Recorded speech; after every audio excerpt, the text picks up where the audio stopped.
What's going on, everyone? So in this section, I'm going to show you how to create content on LinkedIn, specifically on how to use text and photos as a combination to get people engaged. So basically what we're talking about in this section is how do you create a piece of content where you're using a photo and you're adding text to it as well, right? And sometimes the text itself can be short. Sometimes it could be longer, right? So for example, this one is a long one. And if I press see more, it'll show the entire little post that I put together.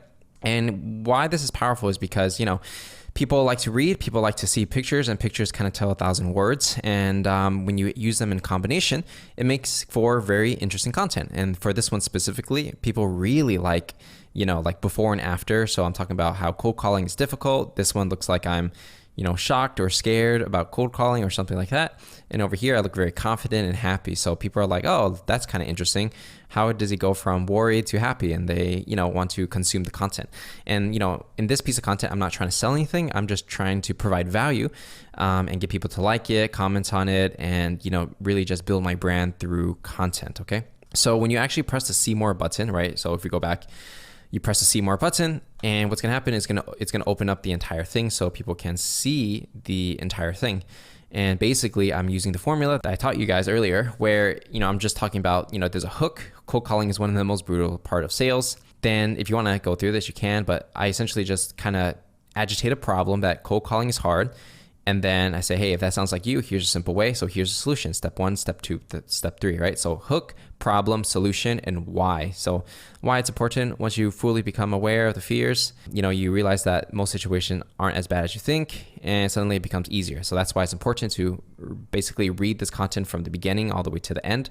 So you get the hook, you understand that there's a problem that the person probably has, here's a solution, and here is why it's so important and how you can apply it to, outside of your life, not just cold calling, right?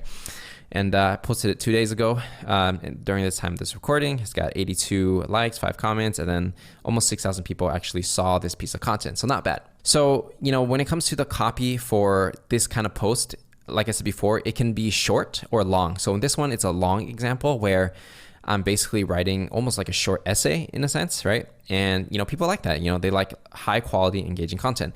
Also, if I want to make it short, make me 1 or 2 lines, that's also good as well. And usually it has to be something catchy or some type of quote or some type of life lessons. So for example, I could say something like sales builds character or something like that, but make it a lot nicer, right? And that would be enough. And I would just add a picture, add the hashtags to that as well. And that would pretty much be it, right? So it could be long, short. I like to do long because I like to provide more value and I have a lot of stories. But if you want to do short, that's totally okay.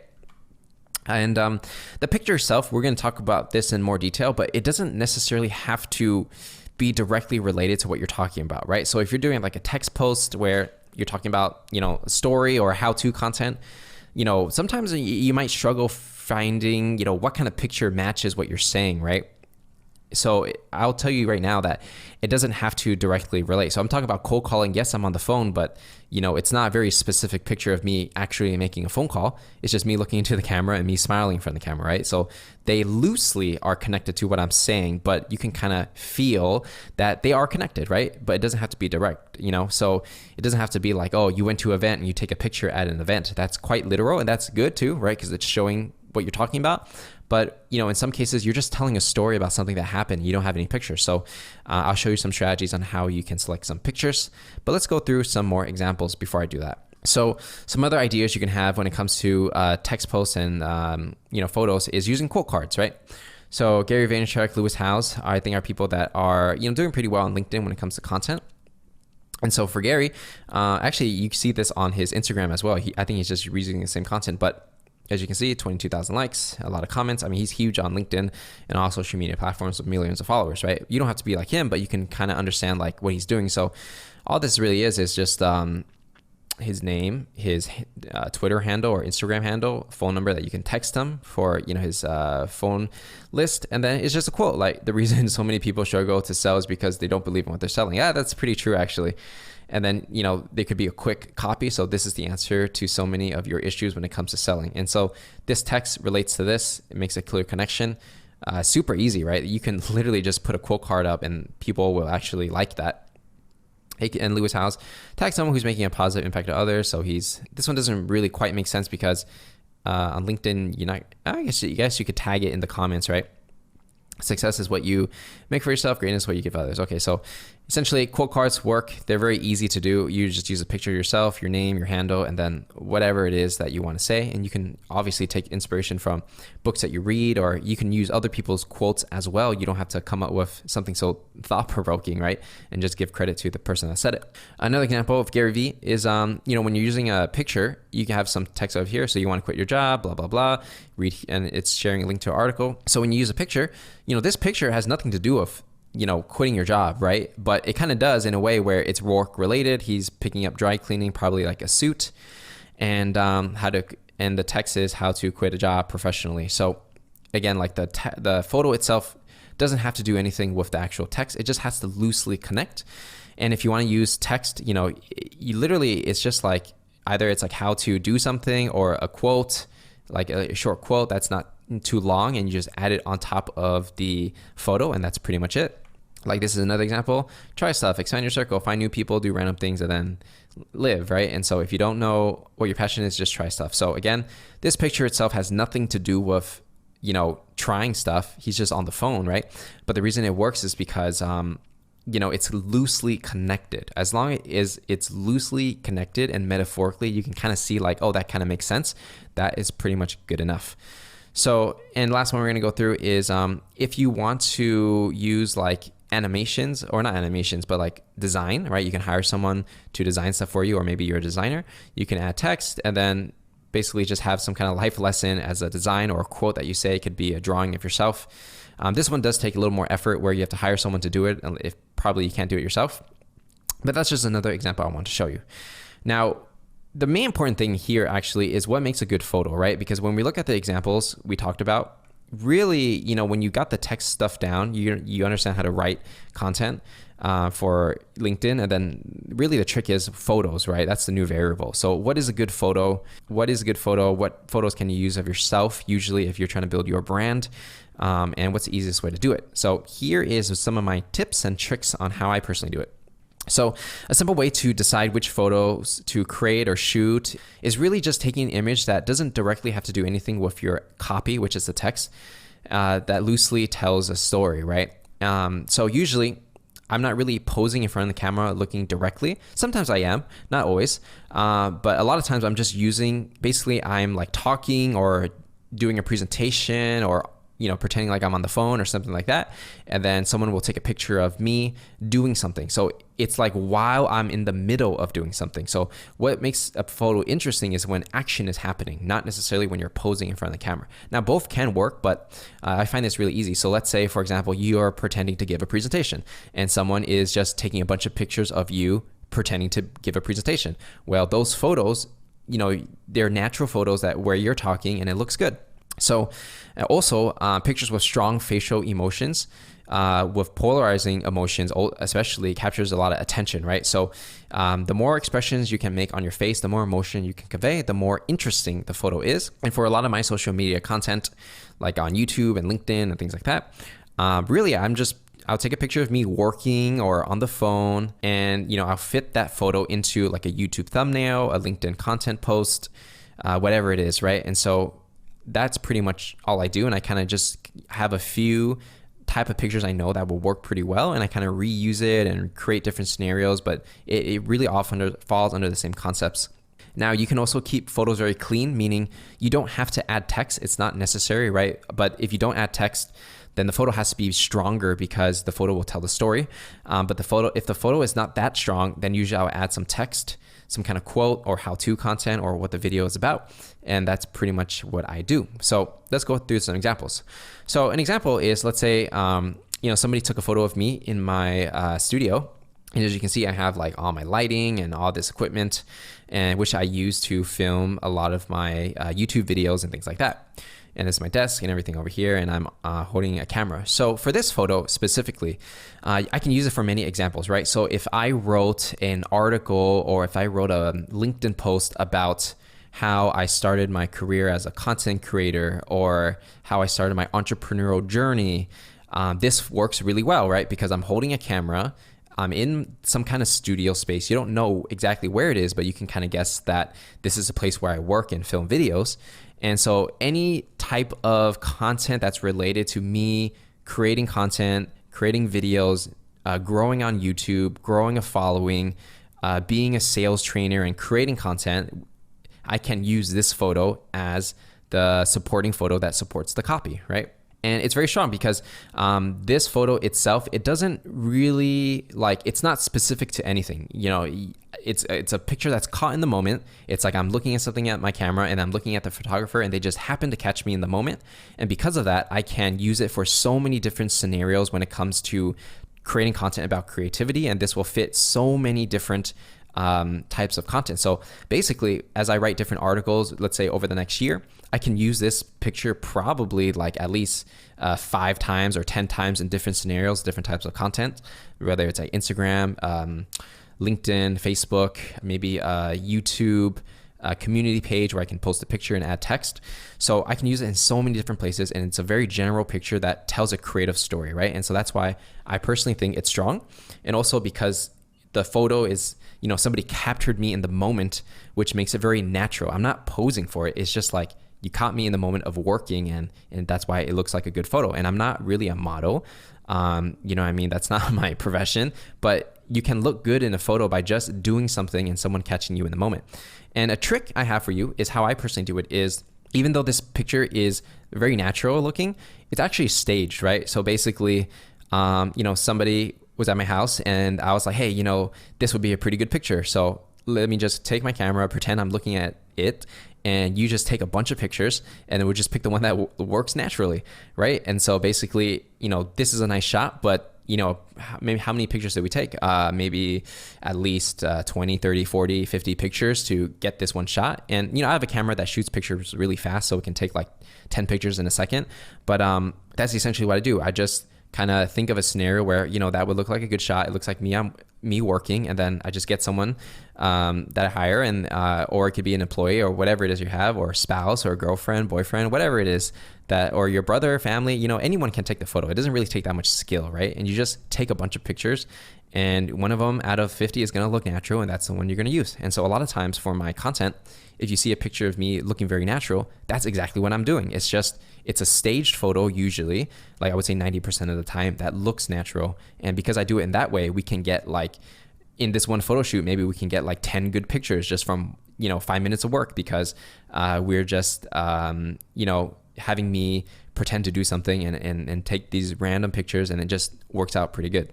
Now, this is another example where it definitely is posing, right? So it's not capturing me in the moment, but the powerful thing is it's capturing an emotion. It looks like, oh my God, something is wrong, right? Something happened. And I find that, especially on social media, these kind of pictures do really well because it's polarizing. It's not this one's good because it's a setting, it's a mood, and it's I'm working and creative. This one works because it's very strong on my facial expression. And when people see this in their feed, they're going to think, did something bad happen to Patrick, right? And they're going to read whatever it is I want to say. So it's also good because it's a universal picture. So I can talk about any type of pain, right? So if I say oh my God, this is my number one cold email mistake that I made, this would be a perfect picture. Or I can say, the top 3 cold calling mistakes I made when I started in sales. This would also work as a good picture. Or it could be the thing I wish I knew when I started entrepreneurship. This would be a great picture too. So you can kind of see one good picture can tell 1,000 stories. And so what I do is I make it more universal, something with strong emotion that could be applicable to so many different type of scenarios. And when I do that, I can basically use this photo, 5 or 10 times a year, and nobody would even know, right? Because I split it across different content, different social media platforms, different times when I'm posting it. So I can take one photo and use it over and over and over, and people have no problem with that because it's just a good photo, right? And some special techniques I have for you is specifically on the photo, right? What I did is you want to make sure that the white part of your eyes are very visible. That's very, very, very important because human beings are just attracted to that. So I know for my YouTube thumbnails specifically, I always make sure that when I'm posing or taking a picture that people can see the white part of my eye. And so I try not to squint too much So that works. And yeah, and so you got to practice for these kind of shots. You do have to practice your ability to like kind of act and convey emotion. Again, I'm not an actor, so I just kind of wing it and just do my best, but that's essentially what you want to do. Now let's go do another example. So this one is quite interesting where it's me over here on this side, and then I have a graph here, and it's like some kind of chart, right? And so from an initial glance, you actually have no idea what this chart is about. It says hook, close, time. Am I talking about a sales presentation, how to give a pitch? What am I doing? Am I giving a pitch to a prospect? You know what I mean? So it raises a lot of question, and that's what makes it interesting. It's like I'm not looking directly at the camera. I'm looking off to the side, and you know, it's like a candid moment of me talking like I'm giving a presentation. And so I find that these type of pictures work really, really well, right? Because it doesn't look like you're posing or being cheesy in front of a camera. It just looks like somebody caught you in the moment of doing something. And again, like I said before, these shots are planned, right? So it's not like I gave a presentation and someone took a picture of me. I thought instead, what I did was I thought about, okay, what would be a good picture? I'd be like, oh, you know, I should be in front of a whiteboard and like I should, you know, speak. And, you know, I just have one of my employees basically take a bunch of pictures of me while I give like a 2-minute quick presentation. I just talk about random things, and then we just take the photo that looks the best, that is the most flattering, the best lighting, and then the one that really like captures a moment, right? So it just really looks like I'm giving a presentation. I'm talking about this thing that's interesting. So what I want people to do is, as they're scrolling on their phone, they're thinking, oh, like Patrick is doing something in this situation. I have no idea what he's doing, but it kind of looks interesting. Let me go ahead and read the text to see what this is all about. And that's basically how I get people to stop scrolling and read whatever it is that I have to say. And so I know for like YouTube specifically, this is a strategy I use to get people to click on my thumbnails. And this is also the strategy I use to get people to like and comment on my LinkedIn content, because it stops them in their track, right? And a lot of people aren't willing to invest the time to, you know, take these type of photos where it's like a high quality photo. It captures a moment, you know, because it takes a lot of work, but this is what's really working for me. And, you know, if you do invest the time, I'm pretty sure it'll work better than, you know, different type of photos. This one is also another example of, this is when I was like 17, 18, and this is me now. So, you know, people really love like things that contrast, that are really polarizing. So, you know, there's like, I remember this, I posted on LinkedIn. It was called 7 tips for my 18-year-old self. That was a video, right? I shared a YouTube video on LinkedIn, and actually got a lot of likes and views. So why this works really well is because it's a before and after picture, right? And before and after just works in any industry. Let's say like someone's overweight and they are suddenly, you know, ripped and muscular. Or like somebody is broke and suddenly they're rich, right? And for my example, it's just like, maybe I'm not the most attractive over here. I mean, I am the same person, but maybe it's the hair, right? It's the hair, my posture and stuff like that. It's not that attractive. So I take that, put it next to a picture of me where, you know, I look more confident, happy, you know, like a nice guy over here. And so people are like, oh, wow, that's pretty funny, because that's probably when he was younger. That's when he's older. And then the title of the video is 7 tips for my 18-year-old self. So it kind of tells the whole story, right? So anytime you can do, you know, before and after, very strong, because it tells the story just with the picture. This one's quite interesting. It was when I used this picture a few times, actually. One of them was for when I did a tour of my office, my home office. And then another one was just like a random video about, you know, working from home, or it was about like sales or lead generation or something like that. So why this picture works really well is because, well, I'm looking directly at the camera. That's okay. I think it would have been better if I was just pretending to work and looking off away from the camera, but I decided to use one where I'm looking at the camera just to see. They both can work, but usually I would not look directly at the camera, but I do both.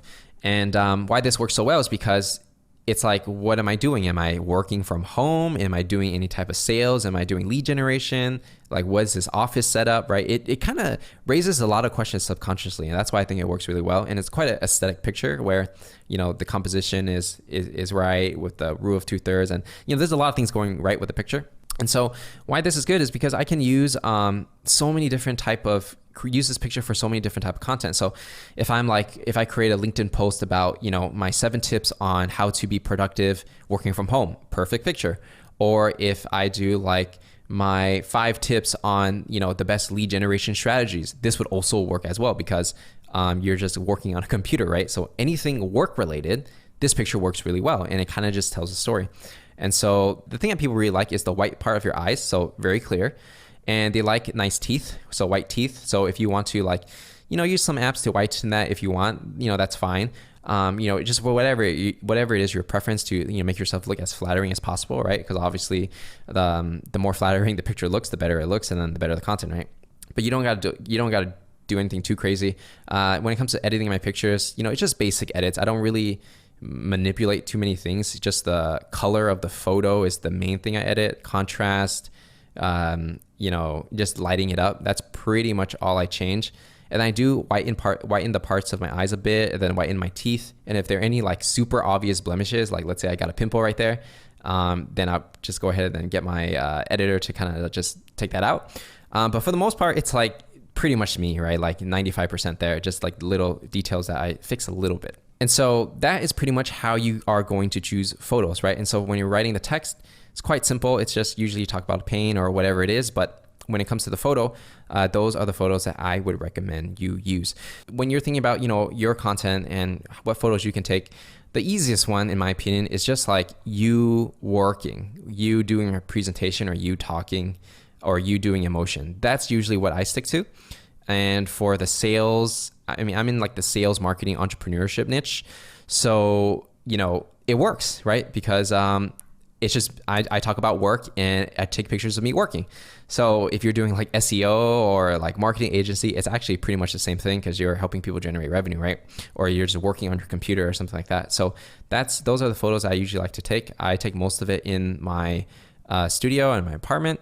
And that's pretty much it, right? You don't have to do too crazy. You don't even have to go outdoors. It's just like, just use what you have. You don't have to make things so elaborate. Keep it simple. Take pictures that, are easy to take. Don't stress out too much about it. It doesn't have to be perfect, and put it up and, start learning from experience, right? And so that's it. That's pretty much what we have to cover in this lesson, and I'll see you guys in the next.